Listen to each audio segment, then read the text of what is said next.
නිවෙයිනේ ප්‍රදේශ කිහිපයකදී සිදු වූ රිය අනතුරු වලින් තරුණයෙක් ඇතුළු පුද්ගලයින් තිදෙනෙකු මියගොස් තිබේ.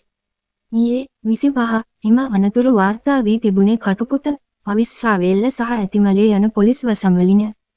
ඇතිමලේ, කුටියාගල පහකණුව අතුරු මාර්ගයේ වත්තේගම ප්‍රදේශයේදී අතුරු පැදියක් පැදිකරුට පාලනය කර ගැනීමට නොහැකිව මාර්ගයෙන් ඉවතට ලිස්සා ගොස් බෝක්කුවක ආරක්ෂක වැටෙහි ගැටී අනතුරක් සිදුව ඇත.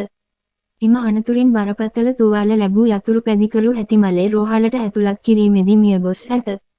එලෙස මියගොස් ඇත්තේ කුටියාගල ප්‍රදේශයේ පදිංචිව සිටි 18 හැවිරිදි තරුණයෙකි.